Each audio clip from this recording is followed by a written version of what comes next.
Humans.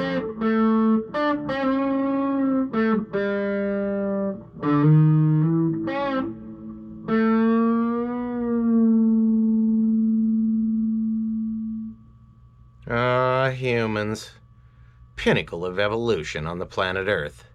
You ever take a look at an ant pile? Those little fuckers are running around, you don't think they know what they're doing, but they do. Now go look outside your house about 7 in the morning and watch the ants shuffle off to work. Then do it again about 5 p.m. and watch the ants shuffle home from work. So this is a different perspective on ants. And this is Stories from a Different Perspective by J.L. Sweeney, as told by Argus Truin. I am Argus Truin. Story number 10, Beyond the Glass Horizon. I walked down the very familiar path that I'd walked down thousands of times before.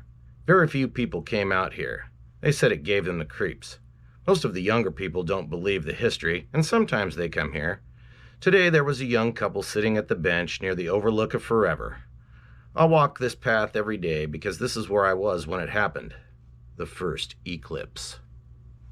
The couple ignored me as I passed, preferring instead to continue their makeout session. I was a few steps beyond them when an eclipse occurred. The girl screamed and tried to run, but the terrified boy held her tightly. I continued to walk. I'd been through several thousand eclipses. They usually only lasted a few minutes, but the suddenness of their occurrence and the reason behind them were what frightened the citizens. Most of the time, nothing happened, but there have been quite a few disappearances over the years during the events. They were unpredictable. One may occur, and within several minutes, another. There had been stretches of several years when there hadn't been any. There aren't very many of us left who were there on that very first day, 86 years ago. I just celebrated my 104th birthday, but I can remember every detail of it as if it were yesterday. It was so incredible that it was unbelievable. Many went to their graves never believing it. They thought that we had been God's chosen and we had been saved from Armageddon. They were wrong. Nothing had ever been proven and nothing had ever been explained. I doubt if it ever will. I know what I saw and I know what I believe. During those first few years, people had laughed at me, shunned me. Over time, some began to accept my theory. It didn't really matter. There was nothing anyone could do about it. It took time, but everyone went back to their daily lives as if nothing had happened. Then the eclipses and the disappearances began. It was my 18th birthday. I was expecting to get a car as a going-away present from my mom and dad. I had applied to and been accepted at UCLA. I'd be a long way away from home in Washington State. I was enjoying a jog through the park when the daylight suddenly winked out. It was the darkest black I'd ever seen. I couldn't see my hand touching my nose. I started to run, but realized that I would probably get seriously hurt if I ran into something, so I stopped. It was perfectly still. There was no wind, no animal or insect noises, nothing but the sound of my breath. I forced myself to calm down by thinking that if something came after me, I would hear it coming. I was wondering what happened when a streak of bright light came down only a few feet away from me, lighting up the entire area. I jumped backward away from the light and fell as the ground began to rumble. As far as I knew, there had never been a severe earthquake in our area of southeastern Washington, and though I had never been through an earthquake, I imagined that this is what one very high on the Richter scale would feel like. The light intensified and I had to cover my eyes. The quake also got stronger and I felt myself screaming for it to stop. It was a few seconds after the quake ended that I finally stopped screaming. The light had gone back out and it was still again. I was afraid to move. I didn't want to fall into any crevasse that may have opened, so I lay where I was. The light didn't come back for a long time. I found out later that it had been dark for 37 hours. I awoke to what I thought was a sunrise. I was terribly hungry and thirsty and didn't recognize my immediate surroundings. I remembered that I had been running through the park, but something didn't seem right. When I was fully awake, I figured out what was wrong. Half of the park was gone. Less than 20 feet away, there was a vast emptiness. I walked over to it and stood at a cliff edge. I carefully began to lean my head out over the edge when I banged it into something. Confused, I stuck my hand out and came into contact with a wall. I couldn't tell if the wall was invisible or painted to look like a vast, empty, tan space.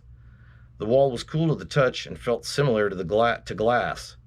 I backed away from it. They say we always fear the unknown.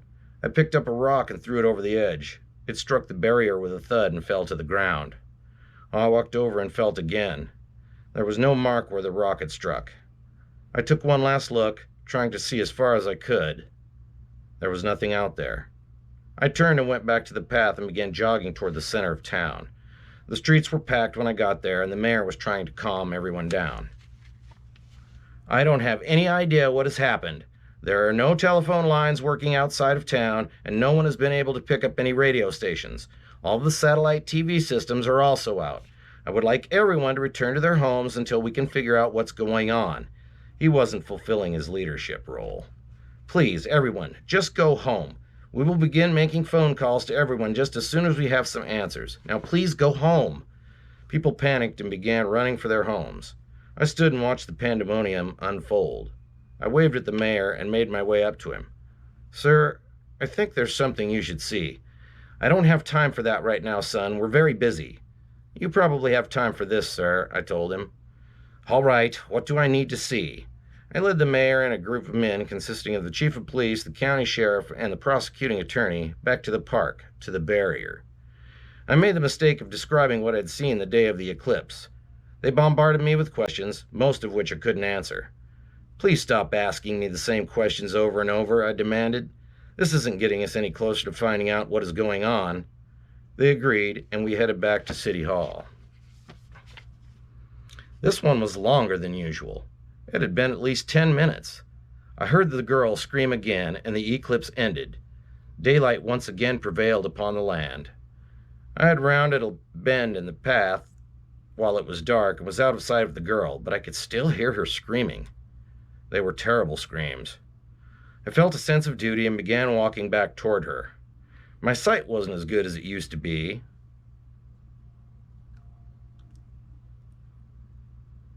as it used to be, so I didn't see her until I was nearly to the bench. She had backed up away from something that was lying on the bench next to her. At first glance, I thought it was a set of clothes. Maybe the boy had stripped down and run off. She wouldn't stop screaming. It took a few months for everything to settle down and for us to accept what had happened to us. Our world was now a 200-square-mile box. The town was in what was decided was the northwest corner. It could have been any of the compass points. We couldn't tell because all the needles on all the compasses in town were continually spinning. To the far southeast was part of a mountain range that had held a decent-sized lake and a river that flowed in a slow, lazy course to the northeast. It disappeared into a cavern in the hills there. Central and southwest were farm and ranch lands. There were 862 people caught in town that day. Everything about our lives was the same. People went to work, kids went to school, life went on. Instead of going to college, I had to get a job as a farmhand. As the year went by, the seasons changed just as they were supposed to. The color of the barrier changed as well. As fall began, it became a color of a late September sunset. It was very beautiful, but it was still very scary. By mid-December, the barrier had changed to a storm cloud gray. It was a dark thunderstorm color on January 1st of the new year. The city council, with no answers to our situations, decided to forge ahead. Several prominent features, dates, and celebrations were changed or invented. The date became January 1st, NW1, New World 1. They held a dedication ceremony at the site where I had been. I was given the opportunity to name the location. They placed a bench facing the barrier 15 feet from the edge. A pedestal with an engraved plaque describing the events of that day, from my perspective, stood near a concrete arch that had been erected over the path between two trees. Carved into the arch were the words, "Overlook of Forever." It had taken me a couple of weeks to come up with that title. I spent most of my off time staring into the void. It was the perfect title. I wasn't sure how far I could actually see, but with nothing out there as a reference point, it seemed like forever. People had started pairing up not long after the eclipse. I was still single when the first Valentine's Day rolled up. There were more women in town than men, and I ended up getting quite a few offers for dates. I wasn't sure I wanted to get involved with someone at this point, even though there hadn't been any adverse effects of our situation. I didn't want to fall in love with someone and lose her a month down the road. It was a strange feeling being inside a box. I finally decided that I would take Hillary Ross to the Valentine's dance. She was a sweet girl. We'd graduated high school together, but had never really spoken that much. She had sort of a plain face, but had a dynamite personality and a killer body.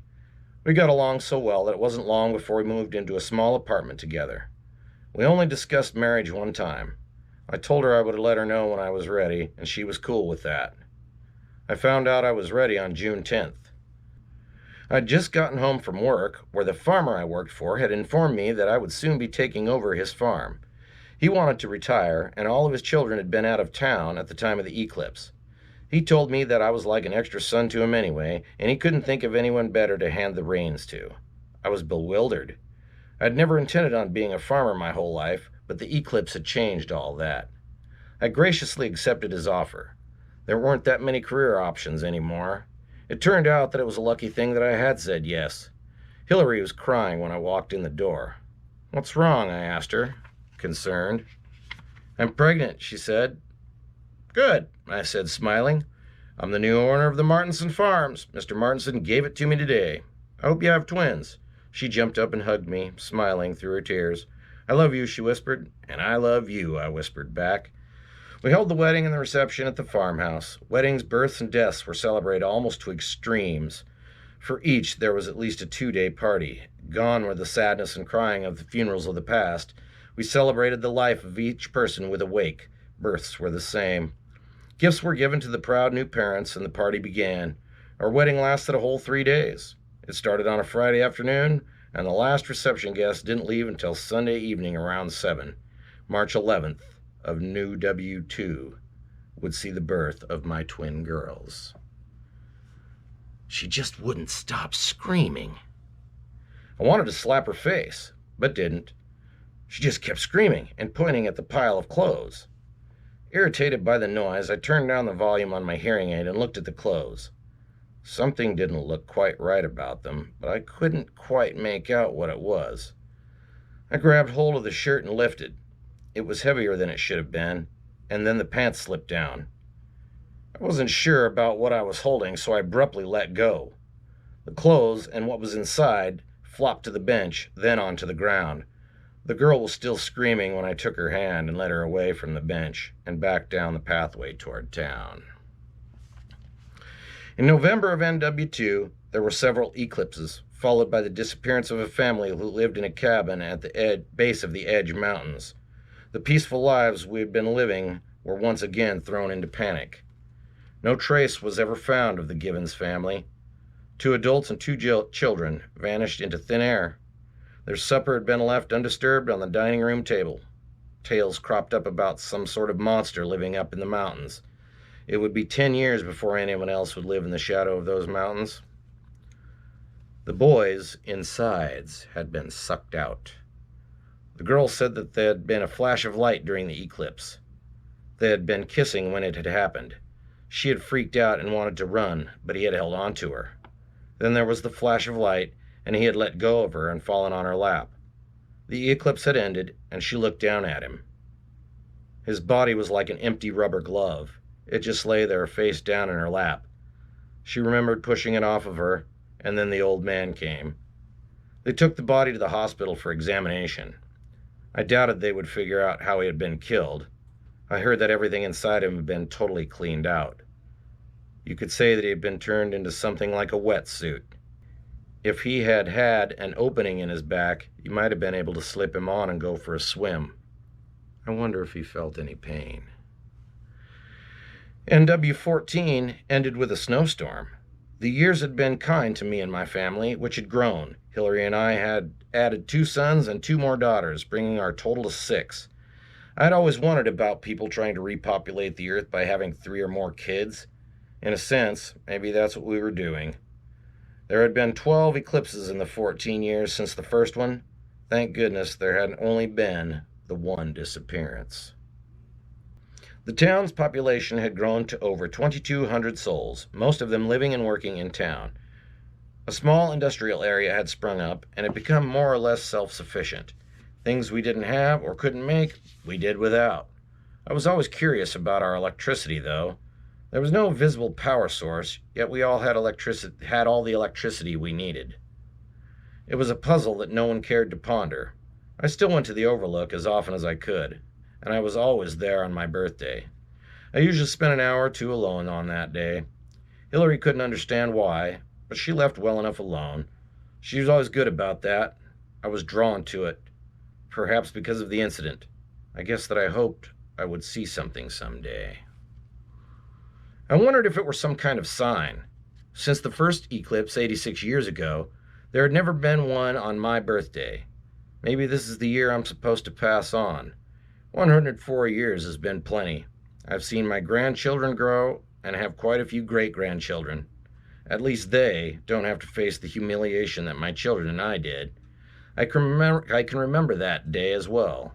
April 1st, NW 53. I was almost 71 years old when I saw it. I'd cut back on my trips to the Overlook. I came only twice a week. It was Friday morning, just past 10:30. I was sitting on the bench staring into the Overlook when I saw something in the distance. At first I thought it was my old eyes playing tricks on me. It was April Fool's Day. Maybe someone in the park was playing a gag on me. I took off my glasses, rubbed my eyes, and when I put them back on, there was no mistaking what I saw. It was only visible for a few seconds, but I know what I saw. After it passed from my sight, there was an eclipse. I now knew what had happened to us. I hadn't jogged in years, and I felt like I was going to have a heart attack as I made my way into town. The mayor, a 26-year-old know-it-all, laughed in my face when I told him what I had seen. Indeed, the whole city council laughed at me. Think about it, I told them. This explains a lot. Just because it isn't believable doesn't mean that it can't be possible. They laughed me out of town. I had gone from a respected community member to town crackpot in less than an hour. Thank goodness for my family. They all believed me and defended me. It took a long time for other people to accept the possibility and to befriend my family again. A strong family can weather even the worst of times. I'm currently the oldest living person in the area. Most people live past 100 these days. I'm not sure if I want to go on much longer. It's been 3 years since Hillary died, and I've outlived 2 of my children. It's hard to watch your loved ones go before you. In all of these years, no one else has ever seen what I have seen. It was so long ago that even most people who believe me now think of it as a myth. I only saw it that one time, and sometimes I think that maybe my eyes were deceiving me. Then I close my eyes, and that image returns, the image I have seen every night for the last 33 years. For the most part, humans only believe what they can see, hear, feel, touch, and smell. If something is too incredible to be real, then it isn't. I always thought that it was some narrow-minded perspective, people believing that they were the only intelligent life in the universe. I never thought that we were. I always imagined that there was something else out there, and now I guess I have my proof. Sitting on that bench, staring out into the Overlook of Forever, I saw a humanoid shape walking toward me. He must have been thousands of feet tall, because in just a few moments he blended in with the Overlook, and an eclipse occurred. I'm assuming that he was watching us, studying us. I wonder if in time anyone will attempt to escape this ant farm and find out what lies beyond the glass horizon. 2 more stories left. Humans. And then you get to see the bloopers. Because I fuck up just like you do. Damn.